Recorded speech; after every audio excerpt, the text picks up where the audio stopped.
Bonsoir et bienvenue dans ce numéro d'éveil de la conscience de la jeunesse qui permet d'exercer notre discernement par rapport aux événements du temps.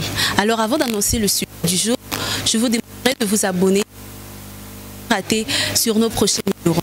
Alors nous parlerons aujourd'hui de la naïveté, sujet dont on ne parle pas, que beaucoup de gens ignorent. Alors c'est quoi la naïveté? La naïveté, c'est une confiance excessive, c'est de l'ignorance totale, de la confiance aveugle qu'on donne à des gens qui nous entourent, des gens qu'on connaît, quoi. Et vous savez, dans ce monde dans lequel nous sommes, beaucoup de gens sont rusés et utilisent cette ruse pour manipuler, calculer et détruire la vie de certaines personnes. Et la majorité des gens qui souffrent, qui sont victimes de cette manipulation, sont des gens naïfs. Eh bien, par là, je vais vous raconter une histoire. Avant de prendre un passage dans la Bible, il y avait une sœur qui avait une confidente, une meilleure amie.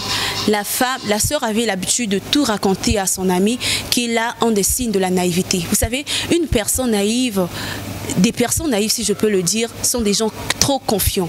Les gens qui racontent tout, qui disent tout à leurs confidents, qui n'ont pas vraiment de secret par rapport face aux gens qui les entourent. Et la sœur devait se marier, comme il est coutume chez certaines filles d'organiser des soirées d'enterrement de vie de jeunes filles. Et lors de la soirée, la copine de la sœur drogua la sœur afin de payer certaines personnes qui par la suite abuseront de la sœur. Et la copine de la sœur, pardon, par le ruse, pris des vidéos pour balancer au mari de la sœur qui par la suite détruit le couple de la sœur. Je vous dis en ce moment-là, le mari de la sœur s'est marié avec la copine de son ami juste parce que la femme était tellement confiante sans se poser des questions. Par là, je me réfère de Samson. Nous tous, nous connaissons l'histoire de Samson dans la Bible. Samson, c'était un homme de Dieu, rempli de grâce, rempli de valeur. Tout le monde avait peur de Samson par rapport à la grâce qu'il avait. Et Samson, par amour, par naïveté qu'il avait envers sa femme, qui croyait que sa femme l'aimait, alors qu'en vrai c'était le contraire. C'est aussi là un des points pour des personnes naïves. Les gens naïfs pensent que les gens ont une bonne intention en général, que les hommes sont bons, que tout le monde sont comme eux, tout le monde n'ont pas des mauvaises pensées. C'est tout faux et c'est une triste réalité. Samson croyait que sa femme l'aimait avec un amour vrai, alors qu'au contraire, c'était pas ça. Et à chaque fois que la femme de Samson demandait à Samson de lui divulguer son secret, Samson montait. Il y a plus de 3 reprises. Moi, je me demande, Samson, avec tous ses gestes, tout ce que sa femme faisait, pourquoi il ne s'est pas posé des questions? C'est ça, la pure naïveté. Tu ne te poses pas des questions, tes décisions ne sont pas fondées sur des faits réels. Tu donnes ta confiance n'importe comment à des gens que tu trouves comme ça. Et par la suite, nous connaissons tous la suite de l'histoire, Samson a perdu sa grâce. Laissez-moi vous dire, la naïveté dans la vie spirituelle peut causer des dégâts énormes. Tu peux perdre ta grâce tout en étant naïve. Tu peux perdre la face de Dieu, tu peux étouffer ta grâce parce que tu es naïve. Samson a perdu ses yeux. La Bible nous dit que l'homme prudent voit le mal de loin. C'est avec quoi que tu verras le mal venir si tu n'as pas des yeux, si tu es aveugle. Samson a perdu sa grâce. Samson a perdu ses valeurs. Il a payé le prix. L'apôtre Ange Céleste m'a dit une fois que la naïveté a un prix. Derrière toute notre décision, derrière tous nos faits et gestes, il y a un prix à payer. Et le prix de la naïveté, c'est la manipulation. Le prix de la naïveté, c'est la destruction, c'est la confusion. Tu perdras tes valeurs en un rien de temps comme ça. Là. Tu seras ballonné à tout vent, comme à l'habitude de dire mon apôtre. Vous êtes ballonné à tout vent. Laisse-moi parler en lingala parce qu'il y a d'autres. Il y a une vieille dame qui est quelque part, il y a un jeune qui n'a pas étudié, qui n'arrive pas à comprendre le français. Tu es là, Makambotu Balobarana Yozo croire. Babi Sala, sans te poser des questions, ou se poser des questions, tu es là, tu crois à tout. Je ne vous demande pas d'être parano, d'être méfiant, mais je vous demande d'être prudent. La Bible dit que l'homme prudent voit le mal de loin, mais un homme simple attend. Ne seront pas les hommes simples, mais des hommes prudents. Ne seront pas des hommes qui sont ballonnés à tout vent, mais des hommes prudents. j'aimerais éveiller la conscience d'un jeune. Vous savez, de nos jours, il est constaté dans le pays, partout dans le monde, que les vieilles personnes ne meurent plus.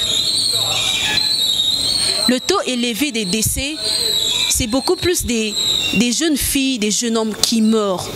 Pourquoi? À cause de la naïveté. Je peux avoir un ami qui me dit, mon frère, ma soeur, s'il te plaît, accompagne-moi chez un féticheur. Tu demandes pourquoi on ira chez un féticheur. J'ai une copine là qui m'a joué en sale coup, je veux qu'elle paye de ses erreurs. Tu arrives là-bas et que le féticheur te demande, c'est lui le sacrifié que tu es venu sacrifier. La personne que tu es venu sacrifier plutôt. Et puis, par naïveté, tu te rends compte que ton ami t'a dupé. On doit éviter certaines choses. C'est pas mauvais de se poser certaines questions et ce n'est pas mauvais de veiller sur son entourage. C'est même ça un point phare. Quand on veille sur son entourage, on saura quelle est la personne idéale à qui on peut se confier. Et pour faire bref, pour ne pas trop abuser, je vous demanderai de faire un exercice qui nous permettra d'avoir une prise de conscience sur soi, parce que le fait de développer la prise de conscience en soi, ça va t'aider à ne pas faire certaines erreurs. Ne pas avoir ce besoin de validation, d'être accepté au sein de la société, te permettra d'être une personne de valeur et de garder ta grâce. Alors, étant jeune, ne perds pas ta grâce parce que tu es naïve. Ne perds pas tes valeurs à cause de la naïveté. Imaginez-vous le nombre de personnes, le nombre de jeunes filles, le nombre de jeunes hommes qui sont abusés à cause de leur naïveté, qui sont trahis parce qu'ils ont divulgué leurs secrets auprès des gens qui pensaient qu'ils étaient les meilleurs. Et j'aimerais aussi dire à une fille, à un jeune garçon, de ne pas aimer la facilité. Imagine un peu une personne t'offre un cadeau, tu reçois ce cadeau sans pourtant te poser certaines choses. Ce n'est pas toutes les louanges qui sont honnêtes. Une personne peut te donner des louanges pour ensuite te manipuler. Une personne peut t'apprécier pour s'approcher de toi et neutraliser ce que tu as. Alors, je te conscientise d'avoir une conscience, une confiance en soi, de ne pas chercher un besoin de validation pour être validé au sein de la société. Ne confonds pas aussi la naïveté avec la gentillesse. La gentillesse, c'est un état de bonté. La naïveté, c'est de l'ignorance. La Bible nous dit que mon peuple périt par manque de connaissances. Et ce manque de connaissances-là, c'est la naïveté. Alors, mes frères et sœurs, c'était tout pour aujourd'hui. Je vous remercie de consacrer votre temps précieux, parce que le temps est précieux. Le temps, c'est un don que le Seigneur nous a donné. Merci de consacrer ton temps à nous suivre et on se donne rendez-vous le mardi prochain. Portez-vous bien. Je vous remercie.